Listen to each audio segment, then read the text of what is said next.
आज हम इंशाल्लाह स्टार्ट करेंगे केमिस्ट्री में इनऑर्गेनिक केमिस्ट्री। ठीक है, और उम्मीद करता हूं कि आप ऑर्गेनिक केमिस्ट्री को समझ चुके होंगे। और इंसान है, अगर प्लस माइनस हुआ हो तो माफ कर दीजिए, और अगर किसी किस्म का क्वेश्चन हो तो डिस्कस भी कर लिया करेंगे। ठीक है, तो आज हम इनऑर्गेनिक केमिस्ट्री की तरफ बढ़ रहे हैं, इनऑर्गेनिक केमिस्ट्री की तरफ। ठीक है, बहुत ही इंपॉर्टेंट कोर्स, बहुत ही टेक्निकल एमसीक्यूज इसमें आते हैं, सिर्फ आपको समझना है। ठीक है, इसमें इनऑर्गेनिक केमिस्ट्री में हम जो है तो सबसे पहले पीरियड नंबर 3 को जो है तो डिस्कस करेंगे। ठीक है, पीरियड नंबर 3 जैसे कि आप जानते हैं, पीरियड नंबर 3 में हमारे पास जो एलिमेंट हैं वो कौन से हैं? वो हमारे पास है sodium, magnesium, aluminium, silicon, phosphorus, sulphur, chlorine और आर्गन। ठीक है, हमारे पास जो एलिमेंट्स हैं वो है sodium, magnesium, aluminium, silicon, phosphorus, sulphur, chlorine और आर्गन। ठीक है, तो हम इस पीरियड नंबर 3 की क्या स्टडी करेंगे जनाब? इसकी हम स्टडी करेंगे एटॉमिक प्रॉपर्टीज। पहले करेंगे एटॉमिक प्रॉपर्टीज, ठीक है, और दूसरे नंबर पे इसकी हम डिस्कस करेंगे फिजिकल प्रॉपर्टीज को। ठीक है, एटॉमिक प्रॉपर्टीज और फिजिकल प्रॉपर्टीज। ठीक है, एटॉमिक प्रॉपर्टीज जब हम स्टडी करेंगे तो इसमें क्या आता है और फिजिकल प्रॉपर्टीज में क्या आता है। तो सबसे पहले यहां पर हम लिखेंगे, शाबाश, नंबर ए में हमारे पास आएंगी एटॉमिक प्रॉपर्टीज। ठीक है, तो एटॉमिक प्रॉपर्टीज जब हम डिस्कस करेंगे तो एटॉमिक प्रॉपर्टीज में हमारे पास बुनियादी तौर पे एक आ जाता है एटॉमिक रेडियस। ठीक है, एक आ जाता है एटॉमिक रेडियस। दूसरे नंबर पे मेरे पास आ जाता है आयोनाइजेशन एनर्जी, क्योंकि ये भी एक एटॉमिक प्रॉपर्टी है, एटॉमिक रेडियस भी एटॉमिक प्रॉपर्टी है। और तीसरा मेरे पास आ जाता है इलेक्ट्रोनेगेटिविटी, ये भी किसी एटम की प्रॉपर्टी है। यानी इसमें मेरे पास फर्दर जो है तो 3 पॉइंट्स आ चुके हैं एटॉमिक प्रॉपर्टी में पीरियड 3 के, 1, 2 और 3, राइट। इन 3 में से सबसे पहले जो मैं डिस्कस करूंगा वो हमारे पास है एटॉमिक रेडियस। ठीक है, या एटॉमिक साइज भी कह सकते हैं। तो एटॉमिक रेडियस की जो हम अगर डेफिनेशन करते हैं तो डेफिनेशन उसकी जनरलाइज सिंपल चूंकि ईटा है तो हम इतना डेफिनेशन तो नहीं करेंगे, लेकिन जनरल में आपको करवाऊंगा। और वो क्या है कि अगर ये मेरे पास एक एटम है, ठीक है, यहां पे मेरे पास एक दूसरा एटम है, राइट। तो आप इस बात को समझे जनाब कि जब 2 एटम्स मेरे पास अटैच हैं, इनको हम क्या कहते हैं? इनको हम कहते हैं कंजक्टिव एटम्स, अटैच्ड एटम। क्योंकि एक एटम का नहीं कह सकते, तो एटम साइज छोटे होते हैं, तो इसलिए कंपेयर में लेते हैं। तो इन 2 न्यूक्लियाई के दरमियान जो ये रास्ता है, इस रास्ते को हम क्या कहते हैं? शाबाश, इसका जो हमारे पास डिस्टेंस होता है इसको क्या कहते हैं? एटॉमिक रेडियस कह सकते हैं। शाबाश, तो एटॉमिक रेडियस की क्या डिफिनीशन है? आप इसको तो जब न्यूक्लियाई के इसको बॉन्ड लेंथ कहते हैं। ठीक है, तो इसलिए यहां पर हम क्या कहते हैं? ये जो हमारे पास इसका हाफ है, यानी half of the bond length is called atomic radius, हम इस तरह भी कह सकते हैं। ठीक है, एटॉमिक रेडियस क्या होता है? दी हाफ ऑफ बॉन्ड लेंथ। ठीक है, फिर कोई स्टूडेंट्स अगर कहें कि नहीं सर हम तो इस तरह कह सकते हैं कि डिस्टेंस फ्रॉम न्यूक्लियस टू या टिल वैलेंस शेल, इस तरह भी कह सकते हैं। यानी न्यूक्लियस से लेकर वैलेंस शेल तक का रास्ता एटॉमिक रेडियस है, या 2 में जो है तो डिस्टेंस के हाफ कर दे तो वो हमारे पास एटॉमिक रेडियस। ठीक है, तो फिर एटॉमिक रेडियस को मैं फर्दर डिवाइड करूंगा, एटॉमिक रेडियस को मैं फर्दर या एटॉमिक साइज को मैं डिवाइड करूंगा किसमें? लेकिन उससे एटॉमिक साइज भी कह सकता हूं इसको, ठीक है, एटॉमिक रेडियस भी मैं कह सकता हूं। तो इसमें जो है तो फर्दर आपके लिए एमसीक्यूज आ रहे हैं, ये सारे एमसीक्यूज होंगे आपके पास। इन एमसीक्यूज को आप याद रखिए। वो एमसीक्यूज ये है कि एटॉमिक रेडियस का किन चीजों के साथ काम है या एटॉमिक साइज का। तो हम इस तरह भी कह सकते हैं कि एटॉमिक साइज, एटॉमिक रेडियस जो है वो डायरेक्टली प्रोपोर्शन होता है नंबर ऑफ शेल्स के। ठीक है, एक ये पॉइंट है। दूसरा पॉइंट जो होते हैं तो फिर हम लिखते हैं कि एटॉमिक साइज जो होते हैं तो वो क्या होता है, शाबाश, is directly proportion to negative charge. जितना नेगेटिव चार्ज ज्यादा होगा उसका साइज बड़ा होता है। एटॉमिक तो फिर नहीं कहते इसको, तो ज्यादातर फिर आयनिक रेडियस भी कहते हैं, लेकिन चलें जनरल हम टर्म पढ़ लेते हैं। ठीक है, और एटॉमिक साइज या आयनिक रेडियाई जो है ये फिर इसमें तीन टर्म आते हैं, कोवेलेंट रेडियाई और आयनिक, और ये सारी is inversely proportional to positive charge. जितना पॉजिटिव चार्ज ज्यादा होगा उतना उसका साइज छोटा होगा, इनवर्सली है। फोर्थ नंबर इसमें जो पॉइंट आता है वो हमारे पास है कि एटॉमिक साइज क्या है, is directly proportional to shielding effect.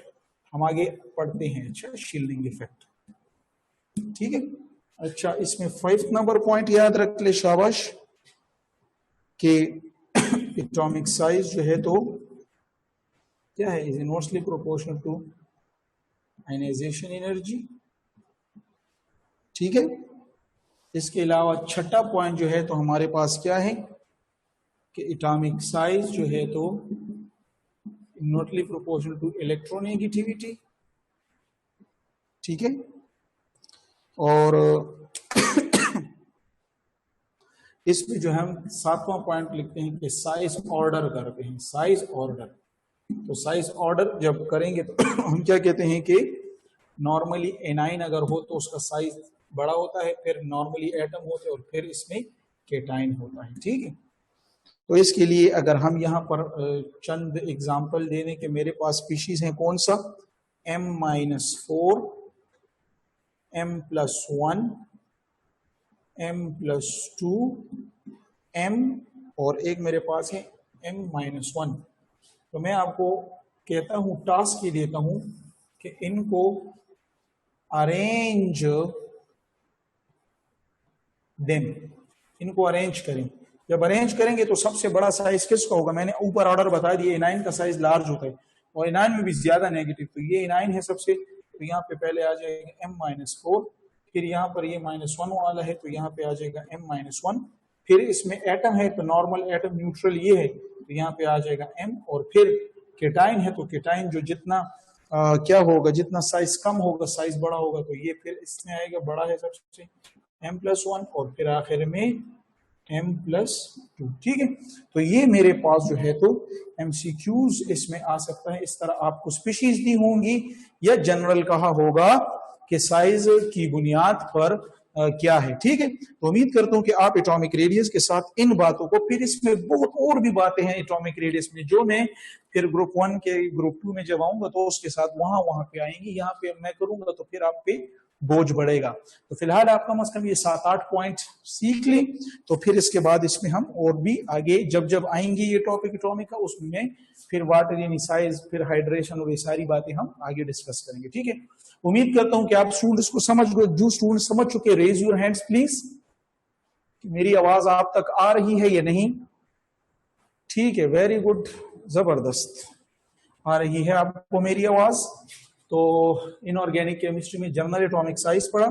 यहां पर हम एटॉमिक साइज किस में स्टडी कर रहे हैं मेरी स्टूडेंट्स? एटॉमिक साइज हम स्टडी कर रहे हैं इन पीरियड नंबर 3।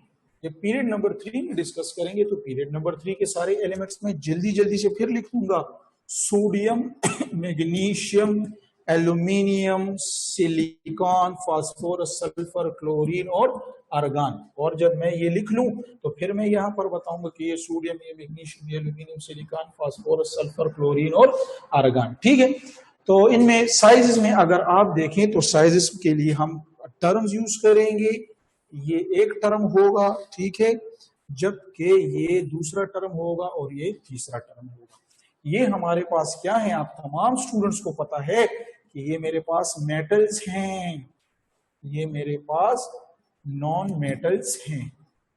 ठीक है, तो इन मेटल्स के लिए मैं जो लफ्ज यूज करूंगा कि इनका साइज जो मैं मालूम करता हूं, तो इसलिए इसको मैं कहता हूं मेटालिक रेडियाई का। नॉन मेटल है तो आप इसमें इसके लिए हम क्या यूज करेंगे, कोवेलेंट रेडियाई, ठीक है।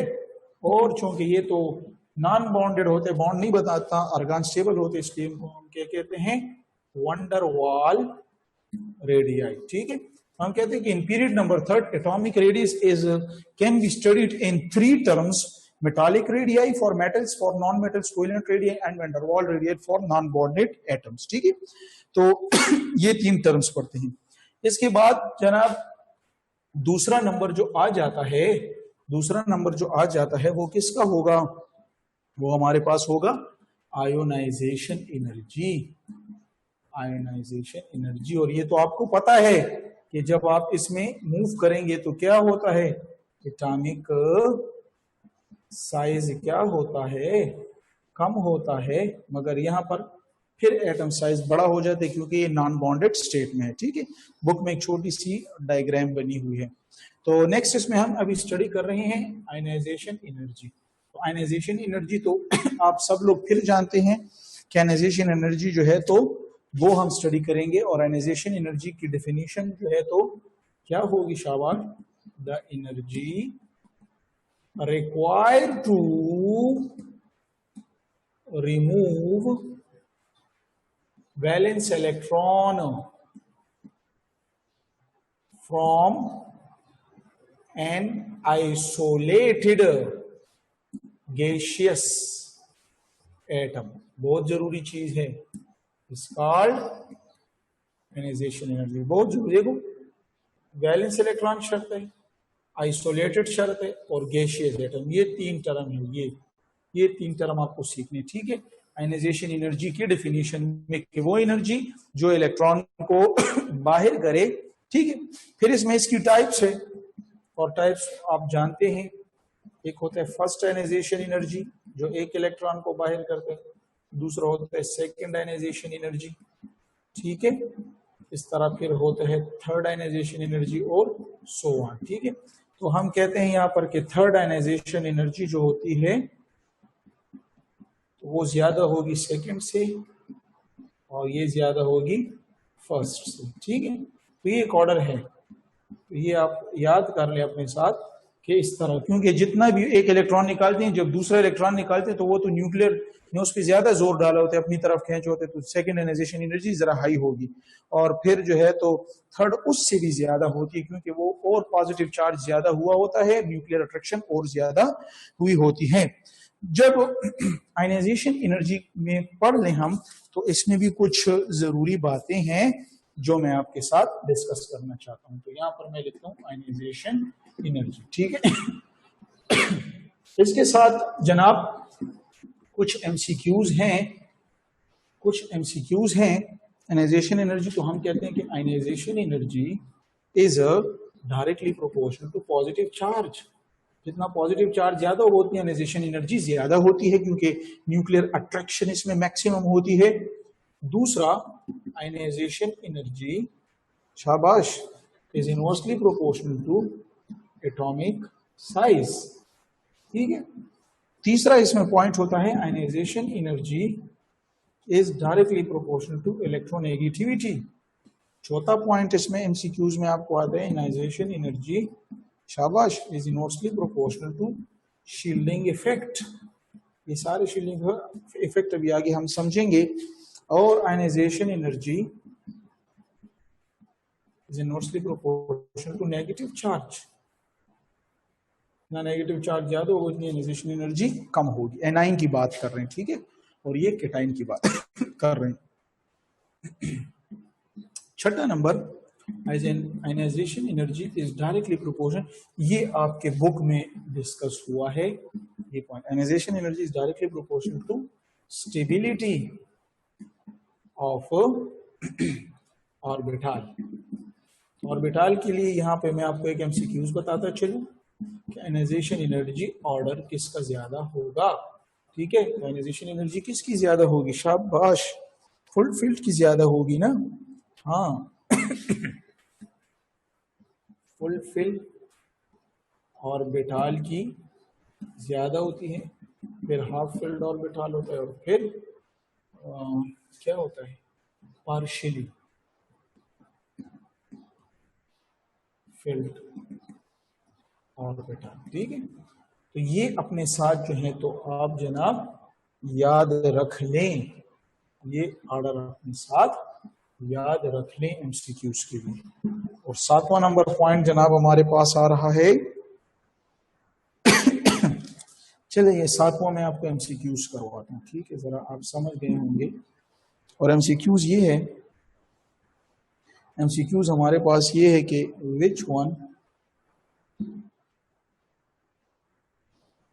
which one has highest ionization energy। ठीक है, A fluorine, B sodium, C nitrogen, या डी कार्बन। ठीक है, तो फिर वही रीजन है, आपको पता है इसका एटॉमिक नंबर 9 है, इसका 11 है, इसका 14 है और इसका 12 है। ठीक है, इसकी इलेक्ट्रॉनिक कॉन्फ़िगरेशन करेंगे तो जनाब इसकी आएगा आखिर में 2p5 आता है, इसके आखिर में आता है शाबाश क्या 3s1। ठीक है, इसके आखिर में क्या आता है 2p3, और इसके आखिर में क्या आता है 2p2। तो मुकाबला किसका है, एक 2p5 का है, एक 3s1 का है, यानी जो भी एलिमेंट आ जाए तो उसका आखिरी वैलेंस शेल पे आपको आनी। ठीक है, आयनाइजेशन एनर्जी में वैलेंस शेल के साथ काम। तो 2p5 है, 3s1 है, फिर 2p3 है और 2p2 है। तो ये पार्शियली फिल्ड जो हाफ फिल्ड नहीं होते तो कौन कौन सा है, इसको तो काट दे, निकाल दे बीच में से। तो एक तो ये निकल गया और एक ये निकल गया। बाकी बात किसकी आ गई, शाबाश, बाकी बात आ रही है, बाकी बात आ रही है। बाकी जो बात है, अस्सलाम वालेकुम, खजी खजी ख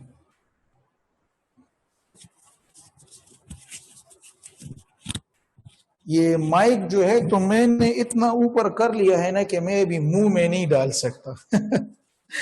अगर किसी स्टूडेंट्स को मेरी आवाज से नहीं आ रही तो रेज योर हैंड्स प्लीज। अगर किसी स्टूडेंट को मेरी आवाज नहीं आ रही तो अपना हाथ, बिस्मा खान, बिस्मा खान अभी आ रही है तो अभी हाथ को उठाएं। कलसू अगर अभी आपको आ रही है मेरी आवाज तो अभी रेस करें। और ये देखो, मैंने कहा कि इसको मेरी आवाज नहीं आ रही तो हाथ उठा लिया, तो आपने मेरी आवाज कैसे सुनी है कि रेज योर हैंड की आपने। ठीक है, चले ये 3-4 बंदे सिग्नल में कोई मसला होगा, लेकिन मैं यहां से बिल्कुल ठीक जो है तो जा रहा हूं, आप समझेंगे। अच्छा, तो पार्शियली फिल्ड ऑर्बिटल को तो दरमियान से निकाल लें, बाकी बात जनाब इसकी और इसकी रह गई। अगर ये देखें तो ये भी हाफ फिल्ड है, अगर ये देखें ये भी हाफ फिल्ड है, तो जब दोनों हाफ फिल्ड हो तो फिर मुकाबला हम किस पे करेंगे, एन की वैल्यू पर। यहाँ एन 2 है, यहाँ एन 3 है, तो नियर टू द न्यूक्लियस तो ये होगा, तो लिहाजा हमारे पास एग्जैक्ट ऑप्शन जो होगा वो नाइट्रोजन एन होगा। ठीक है, जो इस पे समझ चुके हैं हाथ उठा ले please, raise your hands. Well done, well done, बहुत सारे स्टूडेंट समझ चुके। ठीक है, तो ये एमसीक्यूज जो है जो मैंने किया तो ये इसी रूल के मुताबिक किया। ठीक है, ये इसी रूल के मुताबिक मैंने किया। तो इस तरह एलिमेंट, ये किस्म के क्वेश्चन आपको ईटा में आएंगे, तो आपने घबराना नहीं है, इसकी जल्दी से इलेक्ट्रॉनिक कॉन्फ़िगरेशन करनी और आखिर में देख लेना है कि ऑर्बिटल फुल फिल है, हाफ फिल्ड है, ये पार्शियली फिल है। ठीक है, तो उम्मीद करता हूं कि आप इस क्वेश्चन को समझ चुके होंगे। ठीक है, फिर इसके बाद जब आप ये कर लें तो नेक्स्ट इसमें अभी हम डिस्कस कर रहे हैं ionization energy, ionization energy in period number 3। तो पीरियड नंबर 3 में तो आपको पता है क्या ना कि किस तरह होता है, शाबाश। पीरियड नंबर 3 में हमारे पास इसका ग्राफ कुछ इस तरह आएगा, ये देखिए ग्राफ कुछ इस तरह आएगा कि वाई एक्सिस पे मेरे साथ आयनाइजेशन एनर्जी होगी और एक्स एक्सिस पर मेरे पास एटॉमिक नंबर यानी एलिमेंट्स होंगे। जब एलिमेंट्स को मैं डिस्कस करूं तो कितने एलिमेंट्स हैं? सोडियम, ये जनाब मैग्नीशियम, इसके बाद जी एल्यूमिनियम है, ये जी सिलिकॉन है, सिलिकॉन के बाद फास्फोरस है, फास्फोरस के बाद सल्फर है, सल्फर के बाद क्लोरीन और क्लोरीन के बाद आर्गन है। ठीक है, तो ग्राफ को अगर मैं देखूं तो ग्राफ जो है तो आयनाइजेशन एनर्जी जो है तो मैं लेफ्ट से राइट की तरफ जब जाता हूं तो साइज इस तरह होती है। देखिए साइज तो कम हो रहा है ना, जब मैं साइज कम हो रहा है तो आयनाइजेशन एनर्जी क्या होगी? ज्यादा होगी। तो इसलिए आपके जहन में ये होगा कि ये ग्राफ इस तरह होगा, इधर कम, ये ज्यादा, ये और ज्यादा, ये और ज्यादा, ये और ज्यादा, इस तरह ग्राफ होगा। ठीक है ना, तो बिल्कुल ये ठीक बात है, लेकिन यहाँ पर इस तरह नहीं है।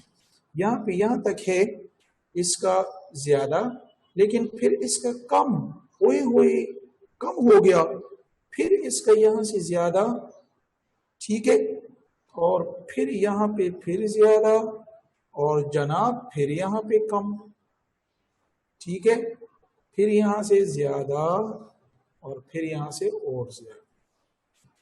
तो देखें यहां पर दो जगहों पे मसला बन गया है, एक यहां पर और एक यहां पर। ठीक है, तो जो जगहों पर ये पहली जो पोजीशन है तो वो कौन कौन है? मैग्नीशियम वर्सेस एल्यूमिनियम आ गया। ठीक है, और दूसरी जगह जो है तो ये जनाब फास्फोरस वर्सेस सल्फर आ गया। ठीक है, तो एटॉमिक नंबर को जब हम इसके देखते हैं तो उससे हमें खुद ही पता चल जाता है। मैग्नीशियम कितना है? 12 है। एल्यूमिनियम कितना है जी? 13 है। ठीक है, फास्फोरस कितना है? 15 है। और सल्फर कितना है? 16 है।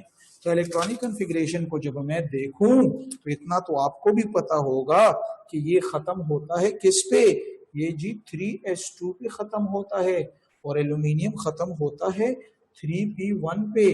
तो ये देखें ना, यानी मैग्नीशियम, चाहे मैग्नीशियम का साइज छोटा है, एल्यूमिनियम का साइज छोटा है, एल्यूमिनियम ये है, ये मैग्नीशियम है, लेकिन यहाँ पर साइज के अलावा जो रोल प्ले हो रहा है वो ऑर्बिटल का।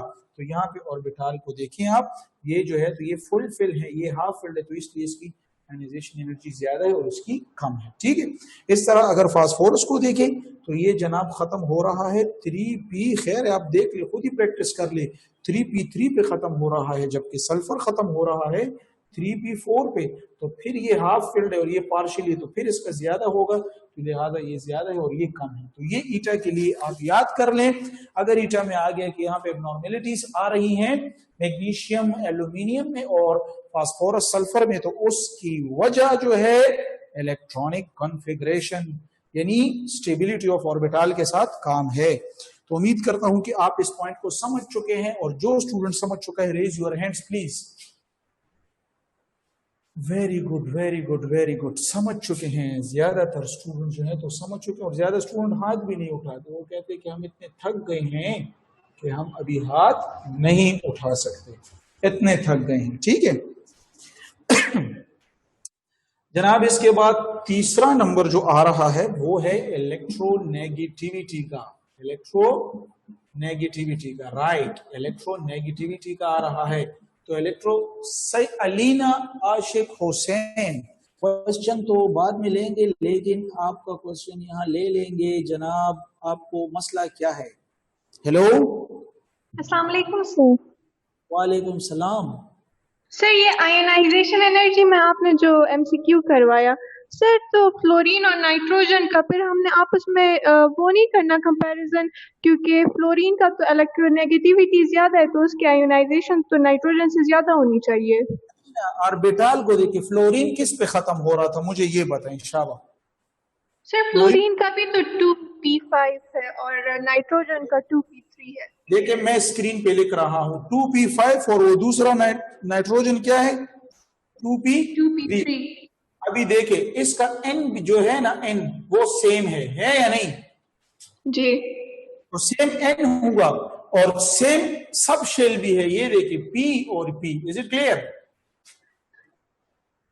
लेकिन सर फिर हम कहते हैं कि ionization energy increases across the period, तो फिर तो इसके ये तो उसके अगेंस्ट जाता है। ठीक है ना, आपकी बात ठीक है कि लेफ्ट टू राइट साइज के साथ वो काम है, लेकिन वो तो 9-10 लेवल को हम पढ़ाते हैं ना कि बस साइज छोटा हो रहा है वो ज्यादा हो रहा है।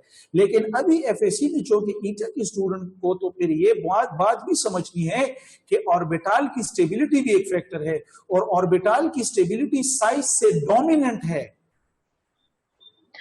सर साइज की बात नहीं, मैं इलेक्ट्रोनेगेटिविटी की बात कर रही हूँ कि फ्लोरीन की तो इलेक्ट्रोनेगेटिविटी ज्यादा होती है, तो फिर तो उसके लिए फर्स्ट आयोनाइजेशन एनर्जी भी ज्यादा होगी। नहीं नहीं नहीं, इलेक्ट्रोनेगेटिविटी ठीक है, लेकिन यहाँ पे ऑर्बिटल प्ले कर रहा है, वरना गूगल को आप दे दें इंशाल्लाह आपका जवाब नाइट्रोजन में निकलेगा। आप कह रहे हैं कि इलेक्ट्रोनेगेटिविटी ज्यादा तो आयनाइजेशन एनर्जी ज्यादा, आप ये कह रही हैं ना, बस ठीक है, लेकिन ये बात ठीक है मैं मान लेता हूं, लेकिन ऑर्बिटल जो है ना, ऑर्बिटल इन सब चीजों पे डोमिनेंट हो जाता है।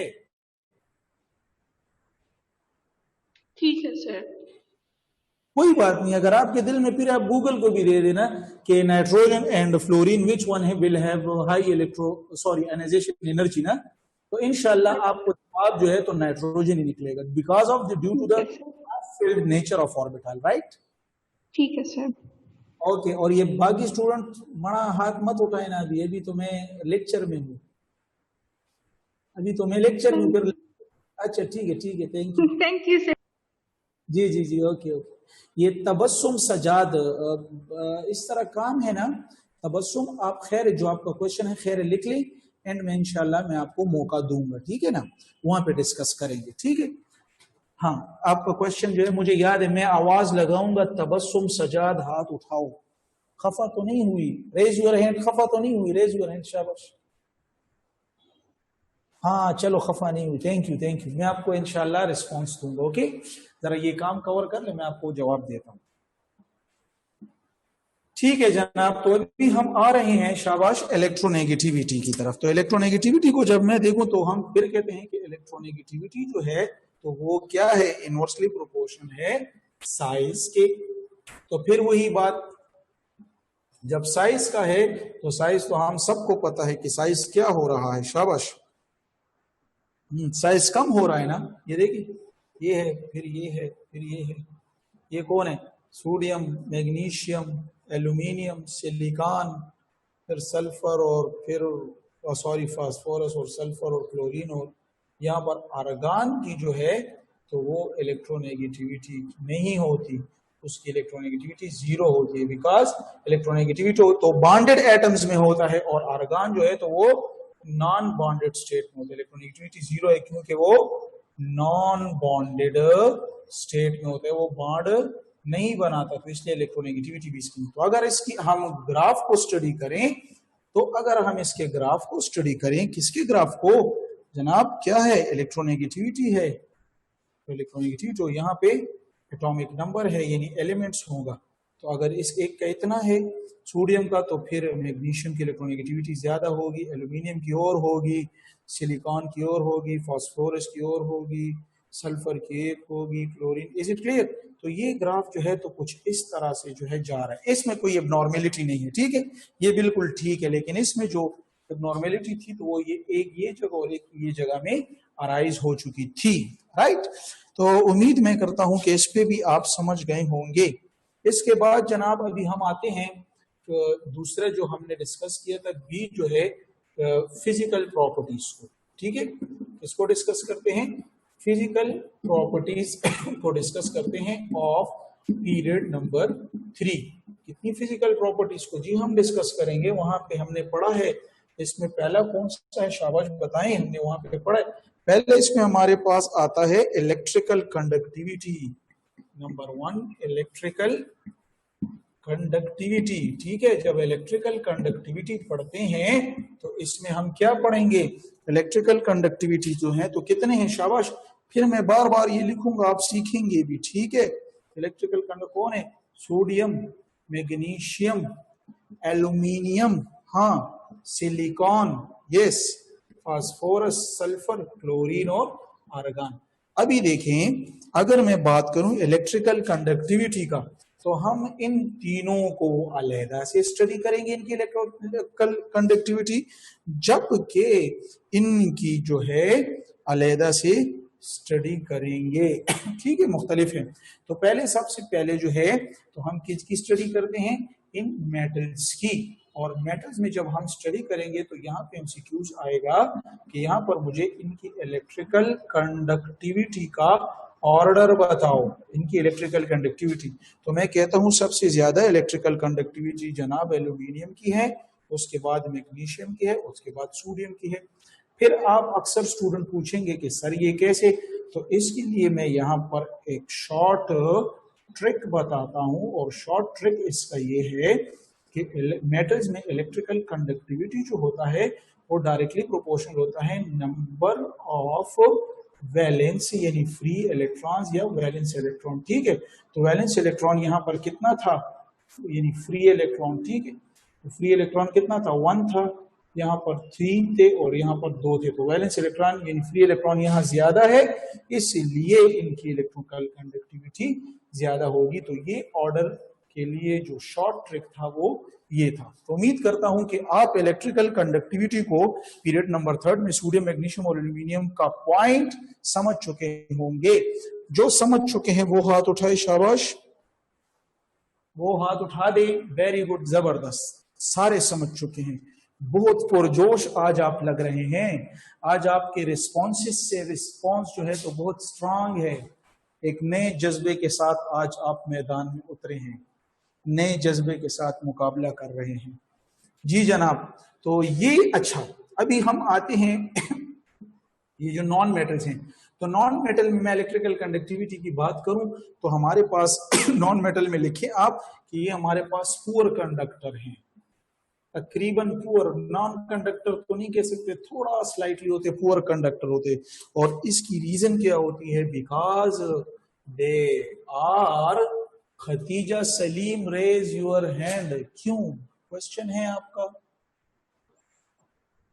जरा इंतजार करेंगे। अच्छा, एंड में इंशाल्लाह मैं आपको भी मौका दूंगा, रूबी और खतीजा सलीम, मैं आपको जवाब दूंगा। अच्छा, अगर आपको मेरी आवाज नहीं आ रही तो मैं आपको जवाब दूंगा बाद में।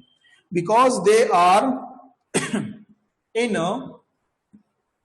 मॉलिक्यूलर फॉर्म, ये मॉलिक्यूलर फॉर्म में है। अच्छा, ये देख लें जी जनाब, ये मॉलिक्यूलर फॉर्म में है।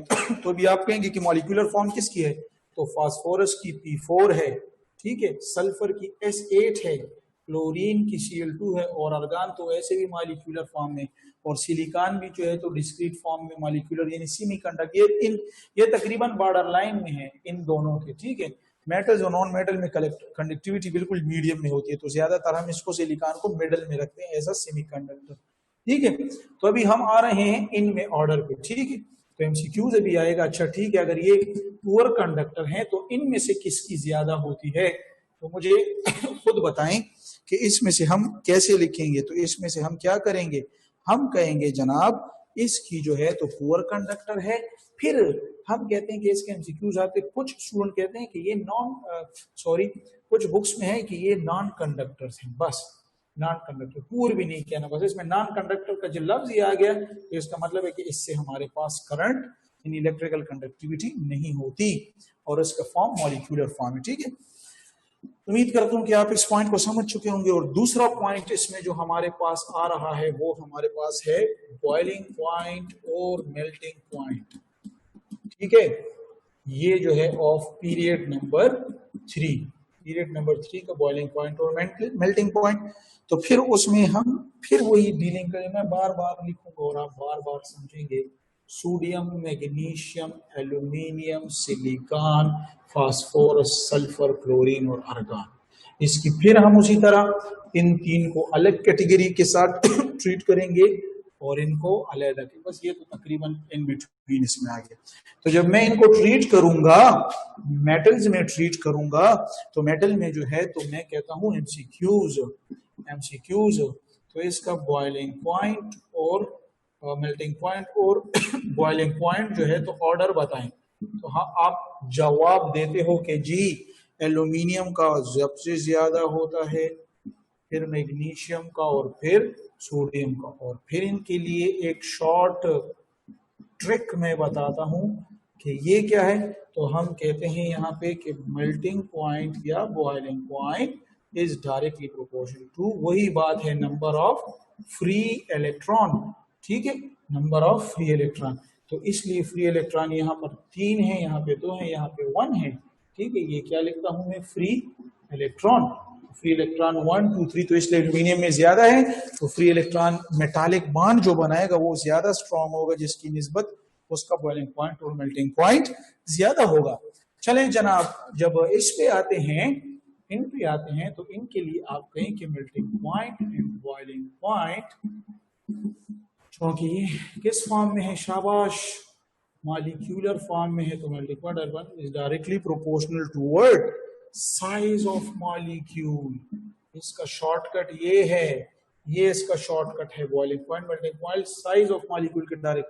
तो साइज ऑफ मॉलिक्यूल को समझेंगे तो क्या होता है, एक P4 होता है, एक S8 होता है, एक Cl2 होता है और एक आर्गन होता है। ठीक है, तो इसमें सबसे ज्यादा बड़ा साइज जो है तो इसका है। तो इसका MCQs या क्या लिखते हैं, S8 जो है तो इसका बॉइलिंग पॉइंट मेल्टिंग पॉइंट सबसे ज्यादा होगा, क्योंकि वंडरवाल इंटरेक्शन फोर्सेस इसमें ज्यादा होगी। Size molecule because of high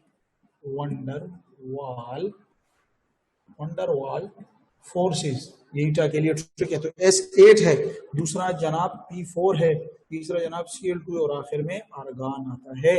आपकी बुक में ये मौजूद होगा या नहीं, लेकिन ये ट्रिक अपने साथ लिख लें, तो ये आपके पास बॉइलिंग पॉइंट और मेल्टिंग पॉइंट का ट्रिक भी आ गया। ठीक है, तो उम्मीद करता हूं कि आप जो है तो इनऑर्गेनिक में जो मैंने आपको पीरियड नंबर 3 की एटॉमिक प्रॉपर्टीज पे जो लेक्चर दिया और फिजिकल प्रॉपर्टीज और उसके साथ जो एमसीक्यूज या ऑर्डर्स थे और जो उनकी रीजंस थी उसको डिस्कस किया, आप उस पे समझ चुके हैं।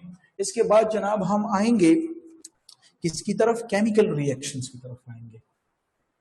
Chemical reaction of period number 3। ठीक है, तो केमिकल रिएक्शन की तरफ आएंगे, तो फिर जरा मुझे वो ट्री बनाना होगा कि केमिकल रिएक्शन विद कौन कौन से एलिमेंट्स के साथ हो रहा है जनाब। पहला है वाटर के साथ, पानी के साथ हम देखेंगे।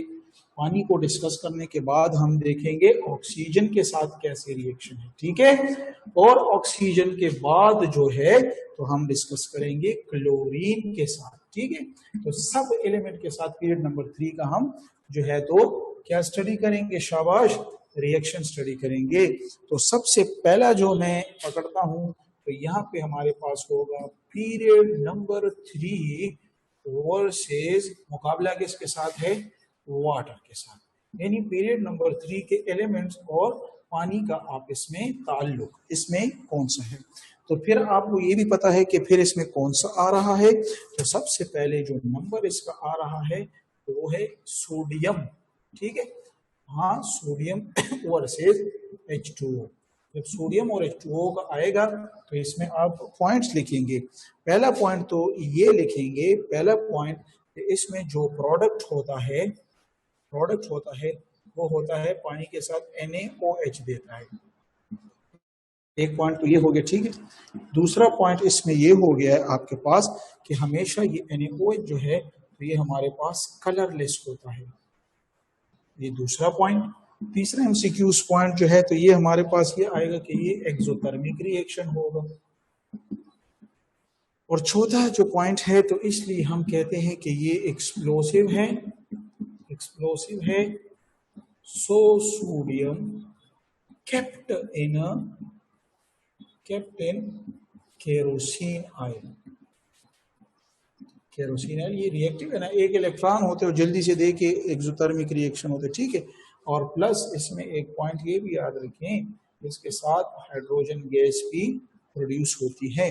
ठीक है, तो ये हमारे पास जनाब जो है तो पानी के साथ रिएक्शन में जो पॉइंट्स थे, प्रोडक्ट कौन कौन से हैं, प्रोडक्ट NaOH कलरलेस होता है, एक्सोथर्मिक रिएक्शन एक्सप्लोसिव है तो उसको केप्ट करते हैं केरोसिन ऑयल में।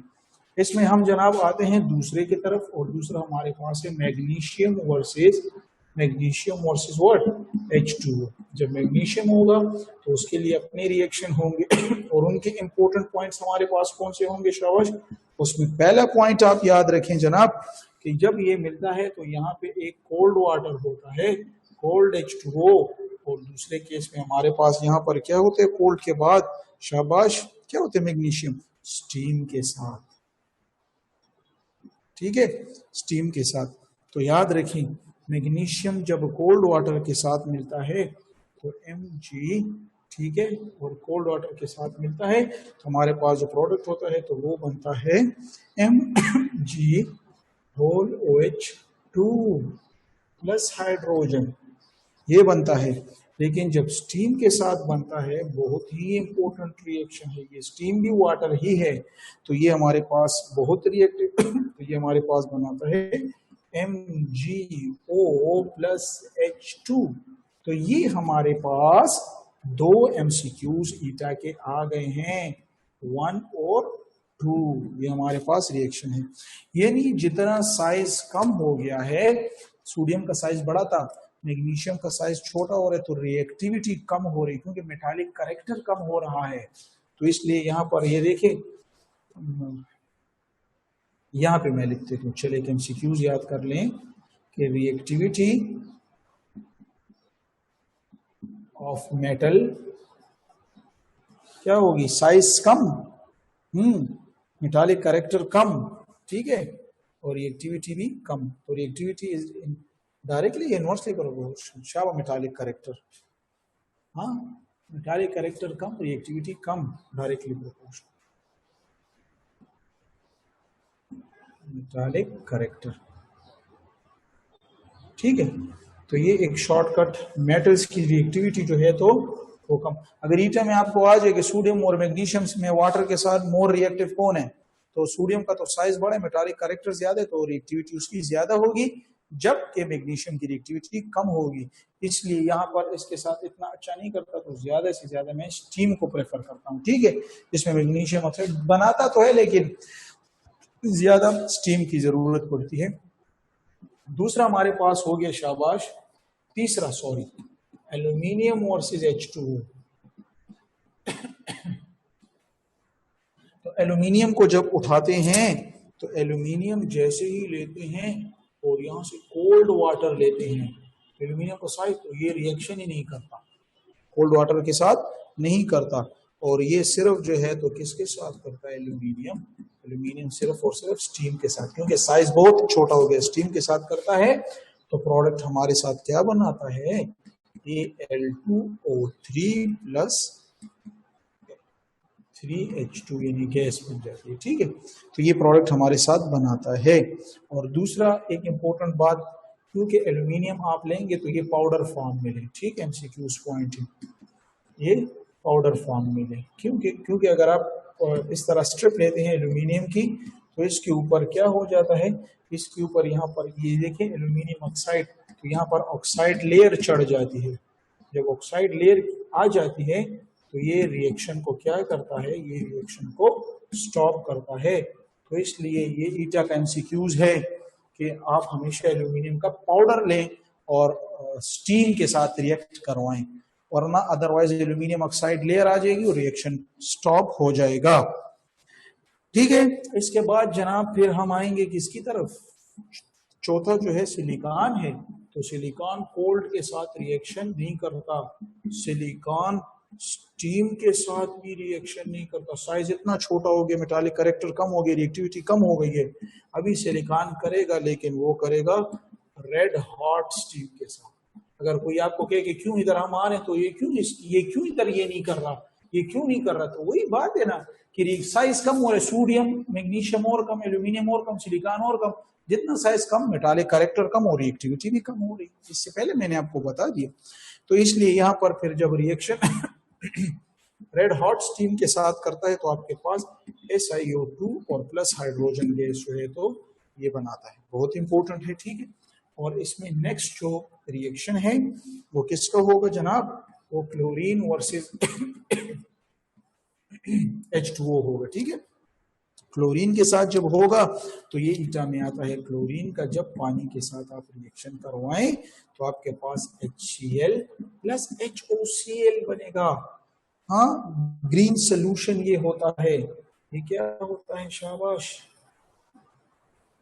ये ग्रीन सोल्यूशन होता है। ठीक है, ये ग्रीन सोल्यूशन होता है। ईटा में ये आए भी हाइपोक्लोरस एसिड इसको कहते हैं। ठीक है, इसको क्या कहते हैं?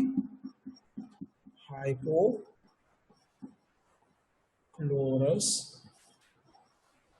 एसिड। ठीक है, हाइपोक्लोरस एसिड इसको कहते हैं। और फिर ये स्टेप नंबर 1 था, और स्टेप नंबर 2 में फिर फर्दर क्या होता है? ये बीटा में कि HOCl फर्दर जो है, तो अगर इस पे सनलाइट गिराई जाए तो ये टूट जाता है, मोर HCl हमें देता है, साथ में ऑक्सीजन गैस देता है। तो ये भी आपके MCQs का एक पॉइंट है, और ये भी आपके MCQs का एक पॉइंट है। इन ये आते हैं chlorine react with water to form a green solution of, options होंगे तो हाइपोक्लोरस एसिड, और which further decompose into HCl and oxygen by sunlight। ठीक है ना? तो ये हमारे पास जनाब रिएक्शन हुए इसके साथ, वाटर के साथ जनाब। तो टाइम तो यहाँ पे खत्म हो गया, तो उम्मीद करते हैं कि आज आप बहुत हद तक समझ गए, और यहाँ पे इंशाल्लाह सॉरी, आपकी क्लास में मुझे खांसी लगी रहती है।